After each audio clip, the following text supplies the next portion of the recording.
Fact number 1. Skull trepanation to exorcise demons. Imagine a cold iron drill, slowly gnawing its way into your very skull. You hear that dry, sickening crunch of bone as the smell of fresh dust mingles with the heavy, metallic scent of blood. Medieval surgeons were convinced your nightmares, migraines, and madness were literal demons, simply trapped inside your head with no way out. The 11th century knew no anesthesia, only the crushing grip of assistance, pinning your shoulders down with a deathly hold. When the final thin layer of bone finally gives way, a sudden heavy silence descends upon the room. The doctor removes a circular fragment of your skull like a lid from a box, supposedly liberating the evil spirits within. If you survived that morning, you were deemed blessed, though for the rest of your days, you'd feel every breath of wind directly on your brain.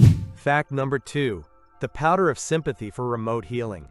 In the 17th century, sword wounds were treated in a bizarre fashion that defied all logical explanation. While the soldier shrieked in agony inside the tent, the physician ignored his broken body, focusing entirely on the weapon that struck the blow.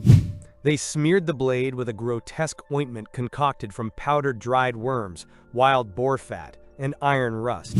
It was believed that through invisible etheric links, the treated iron would transmit mystical relief directly into the patient's open wound. The patient was ordered to keep his mangled limb in the biting cold, while the steel soaked up the heat of the sun. It seemed like genuine, unadulterated magic, because the wounds actually began to heal at a remarkably faster rate. Yet the secret wasn't sorcery. Doctors simply stopped shoving infection into the body with their filthy hands, finally leaving the flesh in peace. Thousands of desperate souls waited for months in endless lines just to feel the touch of the monarch's fingers upon their skin. In medieval England and France, people believed the king was God's own representative. Possessing hands capable of curing the dreaded Scrofula was a gruesome disease of the lymph nodes, leaving the neck encrusted with suppurating ulcers and thick, jagged scars.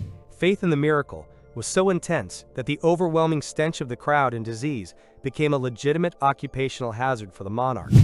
Every sufferer was granted a golden coin pierced through with a needle, to be worn around the neck as a sacred talisman. Although most patients perished from sheer exhaustion, the legend of divine healing endured for centuries, for hope was the only medicine they could ever afford. Fact number 4.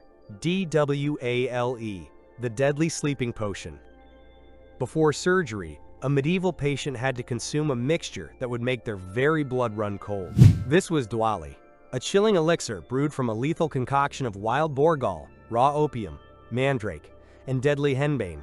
The scent of this brew was cloyingly sweet, while its color mirrored the filth of stagnant, rot-filled swamp water. A single misread word in the recipe, or one stray drop of henbane, instantly transformed this anesthesia into a fatal, heart-stopping poison. The victim would plunge into a sleep so profound it frequently became their absolute final journey. Surgeons offered desperate prayers over the sleeper, hoping against hope they would wake after the knives had finished carving through their flesh. Many feared not the cold iron of the operation, but this very void, this oblivion from which there was no guaranteed return. Fact number 5. Healing dust from Egyptian mummies. On the shelves of 12th century pharmacies sat a strange brown powder, valued far more than pure gold.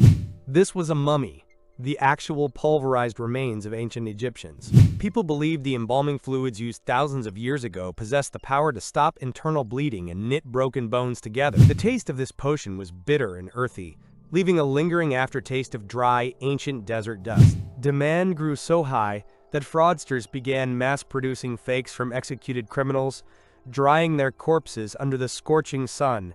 By drinking this solution, a medieval inhabitant literally consumed history, hoping the dead body's eternity would grant them a few more years of life. Fact number 6. Urine tasting as the art of diagnosis. Picture a physician holding a glass flask of warm, yellowish concentrate to the light. He doesn't just study the sediment, he takes a sip. In the Middle Ages, urine was seen as the mirror of both soul and body, and a physician was required to master the taste of 22 distinct shades of a person's health. A honey-like sweetness signaled the onset of the sugar sickness, while an overwhelming bitterness promised a swift and certain death. The sharp sting of ammonia struck the nostrils, while the tongue detected the slightest shifts in the liquid's very texture. To the patient, this ritual appeared as a divine sacrament, But for the physician, it was mere daily labor amidst stench and plague, where a single error in taste could cost a human being their very life. Fact number 7. The bloody balance, OR, the leech feast. When you were seized by fever or an unbearable throbbing headache, the medieval medic saw only one culprit. Your body was bursting with an excess of blood. You feel a cold, slimy touch slithering slowly across your bare skin. Dozens of living, black leeches begin to swell slowly, siphoning the very life force directly from your veins. There is only one sound, the quiet, rhythmic ticking of blood as it splashes into a cold copper basin. It was believed that along with the excess fluid, both wrath and madness would finally depart your weary body. You grew paler by the second, the entire room beginning to tilt and spin before your eyes from total exhaustion. Often, the patient perished, not from the ailment, but because the doctor failed to end this bloody banquet in time, leaving the body utterly hollow. Fact number 8. Animal droppings for burning pain. If your wound turned septic, and your skin burned deep purple, the medieval pharmacy offered a remedy that would nauseate the strongest men. Onto the raw, exposed flesh, they slapped a warm compress of cow or pigeon dung.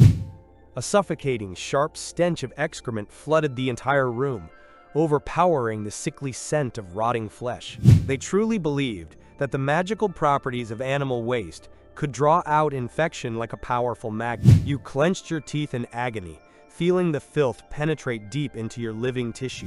Instead of salvation, this treatment delivered tetanus and agonizing death, turning a simple scratch into a death sentence wrapped in unbearable stench. Fact number 9. The great enema or royal humiliation.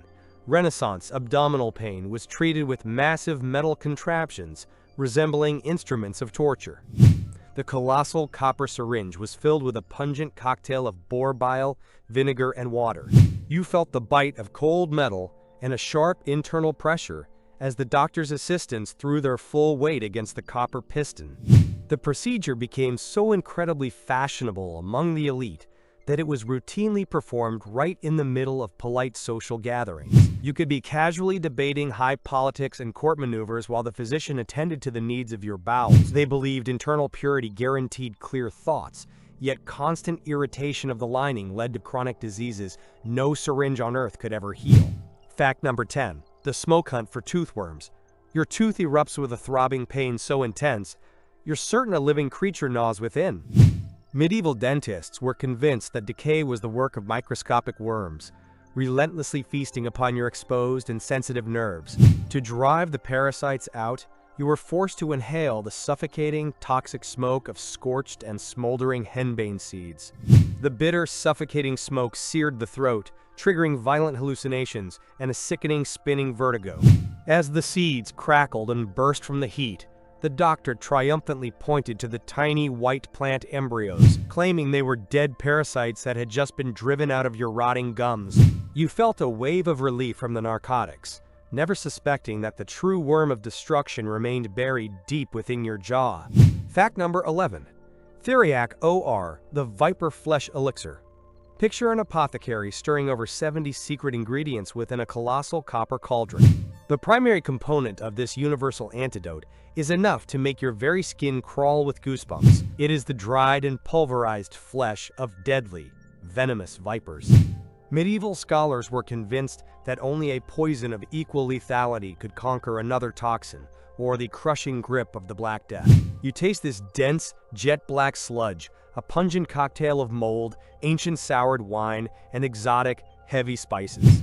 This medicine is so staggeringly expensive, it must be brewed publicly on the city squares under the watchful eyes of the magistrates. You swallow the viscous elixir, feeling a sudden surge of deceptive warmth, spreading through every limb of your body. Unaware that the only real benefit comes from the raw opium, granting you a few hours' illusion of health amidst a sea of agony. Fact number 12. The soporific sponge for eternal oblivion. Before the surgeon's blade touches your skin, he presses a wet, soaked sea sponge to your face. It is heavily saturated with the toxic juices of henbane, raw opium, and the terrifying mandrake root. You inhale the heavy, cloyingly sweet aroma, which instantly begins to cloud and numb your conscious mind. Your eyelids grow heavy and the doctor's voices retreat into the distance, dissolving into an unintelligible, muffled drone, the true anesthesia of the Dark Ages. However, there was a fatal flaw. No precise dosage ever existed for such a lethal, unpredictable cocktail. You could either awaken in the middle of the operation with a blood-curdling scream as iron carved through your muscles, or simply never wake up again. To bring a patient back to consciousness, they would soak the sponge in sharp, pungent vinegar, but often the scent of vinegar drifted only over the cold, lifeless flesh of a person who had failed to survive the crushing depth of that slumber. Fact number 13. Iron against tongue knots. If a child suffered from a stutter or had any debilitating speech impediments, a medieval physician would diagnose the cause as an overly short frenulum, or perhaps an excess of corrupt moisture within the mouth. You feel the agonizing bite of cold steel as the heavy tongs clamp down firmly upon your helpless tongue. Without a single word of warning, the surgeon makes a swift, jagged incision, or worse, sears the root of the tongue with white-hot metal. The room fills with the sickening stench of charred flesh as your mouth is flooded with the thick metallic tang of hot blood. It was widely believed that such a violent shock would shatter the demonic shackles holding your speech captive. In grim reality, the child was often left permanently mute, broken by the sheer horror and physical trauma of the ordeal. And every single attempt to speak now served as an agonizing reminder of that day. They tried to cure them with burning iron. Fact number 14. The medicine of stars and the zodiac. In the Middle Ages, no physician would dare begin treatment without first consulting the night sky. There existed the concept of the zodiac man, where every single organ was governed and owned by a specific celestial constellation. If the moon resided within the constellation of Aries, touching a patient's head was considered a grave and deadly risk. You lie there with a shattered face, bleeding out, yet the physician waits in silence for the planets to drift into a safer alignment. He obsessively consults his astrological tables, while your very life slowly trickles through his indifferent fingers. People were convinced the cosmos governed the fluids within our bodies exactly like the shifting, heavy tides of the vast ocean. It was an era when a patient's fate rested not on the skill of a surgeon's hands, but on how favorably a distant and freezing star chose to gleam from the far reaches of the universe on that very day. Fact number 15. The scorching healing of Saint Fiacre. In the Middle Ages, painful hemorrhoidal nodes were branded as the curse of Saint Fiacre, yet the treatment method mirrored. The physician seizes a long iron rod, its tip glowing a brilliant, lethal orange within the oppressive shadows of the surgery. You hear a horrific, agonizing hiss as the white-hot iron makes contact with your defenseless, tender skin. Smoke spirals toward the ceiling, while the pain becomes so violent, so absolute, that your consciousness simply shuts down into darkness. They believed fire purged the disease forever. Those who survived such butchery would fear even a simple kitchen hearth for the rest of their lives, because the sound of sizzling flesh remained forever etched in their memory as the very voice of healing itself. Fact number 16. A needle in the eye. Or the treatment of cataracts. Imagine the world around you slowly being swallowed by a thick milk. To restore your vision, the medieval physician reaches for a long, impossibly thin silver needle. You are unable to blink, for your eyelids are pinned back by the unyielding, crushing grip of the physician's assistants. You watch in horror as the sharp sting approaches your pupil, feeling a faint, dry resistance as the metal punctures your very eyeball. The doctor simply shoves the clouded lens deep into the interior of your eye, casting it to the very bottom of the ocular abyss. For one fleeting moment, the mist vanishes and you behold the light. Yet this surge of joy is destined to be tragic. Without antibiotics, the infection would transform your eye into a festering wound within days, plunging you into an eternal, even deeper abyss of darkness. Fact number 17. The hangman's cold touch. When a tumor or a stubborn wart appeared on your neck that no herbs could vanish, desperate patients would make their way to the city square, where an execution had just reached its grim conclusion. People were convinced the hand of a freshly executed criminal held a unique, suspended surge of arrested life energy. You approach the gallows where the body still sways, and the executioner takes the cold, stiff hand of the dead to stroke your face. You catch that unmistakable, sickly sweet scent of decay and feel the rough skin of a man who was breathing just 1 hour ago. It was believed the disease would transfer to the deceased, following them forever into the silence of the grave. This ritual was so incredibly popular that hangmen charged a separate fee for the touch, literally trading in the last embers of a dead soul's warmth. Fact number 18. Fox lungs for easy breathing. If every single breath you took was a heavy wheeze, and your chest was crushed by the iron band of asthma, the medieval pharmacy offered you the chance to become a beast. It was believed that since foxes could run vast distances without tiring, their organs possessed the power of infinite breath. You would swallow the dried, pulverized powder of fox lungs, blended into a thick sludge of honey. The taste was earthy and nauseating, yet you clung to the faith that the predator's spirit would take root within your chest. It was a textbook case of magical thinking, the conviction that a beast's attributes could be transferred to a human through the stomach. Yet instead of a beast's agility, the patient received only fresh coughing fits from the dust settling upon their inflamed throat. Fact number 19. The warm cocoon of goat droppings. In the Middle Ages, earaches were blamed on microscopic demons attempting to burrow deep into your brain. To smoke them out, the physician prepared a warm plug of goat excrement, blended with oil and the sharp juice of raw onions. You lie on your side, feeling a warm, repulsive mass, slowly oozing into and filling your entire auditory canal. The stench of the stables becomes the only thing you can sense as your ear begins to throb and pulse with intense heat. It was widely believed that such a compress would effectively draw the inflammation outward and away from the brain. In reality, the filth and bacteria from the waste seep through the eardrum, spawning horrific and agonizing abscesses, which eventually strip the person of any ability to hear, leaving nothing but a permanent deafening ringing inside their own skull. Fact number 20. The moss from a slayer's skull.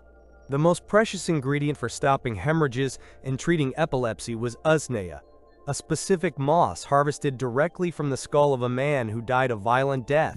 The most potent moss was gathered from the skulls of warriors abandoned on the battlefield, or from criminals left to rot for years inside hanging iron cages. Witness this gray, desiccated growth as the physician meticulously scrapes it directly from the bone with a razor-sharp blade.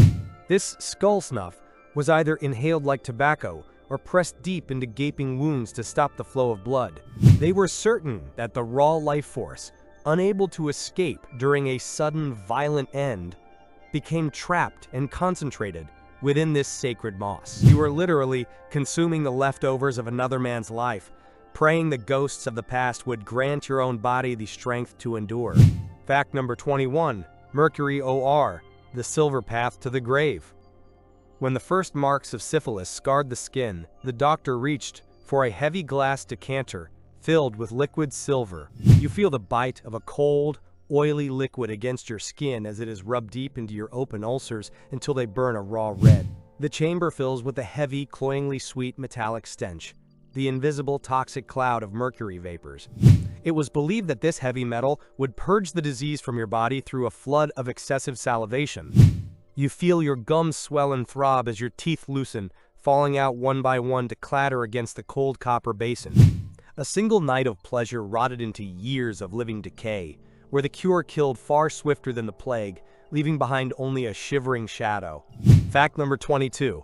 Cobwebs as a living bandage. You accidentally slash your hand with a sickle, and your blood pulses out, staining the parched earth a deep crimson. Ignoring clean cloth, the peasant sprints to the darkest corner of the stable, gathering grimy gray cobwebs, tangled with dust and the wings of dead flies. You feel this sticky, tickling mass of filth being forced directly into your raw, throbbing wound. Legend had it that cobwebs possessed the supernatural power to arrest life itself, and therefore stop the relentless flow of blood. For a fleeting second, the hemorrhage truly subsides, sealed tight by this primitive and filthy natural adhesive. But beneath that layer of ancient dust, a swarm of bacteria is already feasting, preparing a lethal dose of gangrene for your body. You celebrate your survival, utterly unaware that you've just invited a microscopic insect cemetery into your own flesh. Fact number 23. The mandrake's scream for oblivion. Surgeons knew this root, shaped like a mangled human form, could grant either peace or eternal insanity. To harvest the mandrake, they tied a black dog to the plant, believing its root emitted a lethal scream upon being torn from the soil. You consume the wine, heavily infused with the essence of this distorted, underground, human-like root. The taste is intensely bitter, searing your tongue as it forces your heart rate to drop into a dangerously slow rhythm. The stone walls begin to liquefy and melt, while the physician's face contorts into the hideous mask of a literal demon. It was a perilous journey taken on the very edge between the light of life and the void of death. If the dose was too great, you would remain forever lost in a world of hallucinations, never returning to reality even after a successful surgery. Fact number 24. Vinegar of the Four Thieves. When the Black Death hammered at the city gates, people sought salvation in the most bizarre recipes. You soak a cloth in a sharp, acidic vinegar solution, where wormwood, lavender, and garlic have fermented for months. The scent is so sharp it burns your eyes, but you breathe through the cloth, hoping the stench of death won't pierce this shield. Legend says this recipe was born from 4 looters who pillaged the homes of the plague dead and walked away untouched by the Black Death. You walk the ghost town streets, the sour taste on your lips, the only reality amidst the panic and the stench of burning pyres consuming those who were not saved. Fact 25. Drinkable gold for the elite. For kings and dukes, common medicine was an insult. They demanded the luxury of gold. You demanded the impossible. Alchemists dissolved the precious metal in potent acids, distilling it into a shimmering, lethal, yellow liquid. You swallow this heavy elixir, feeling a chill in your gut and a metallic tang that no vintage wine can ever wash away. They believed the absolute perfection of gold would grant your body the same immunity to the relentless passage of time. In grim reality, the heavy metal was slowly and relentlessly destroying your kidneys and your liver from within. You perished in absolute luxury, poisoned by your own wealth, believing until your very last breath that the glitter in your glass was the light of eternity. Fact number 26. Pig dung for nosebleeds. Your blood drips onto the dry straw, and you are powerless to stop this searing, bright red torrent.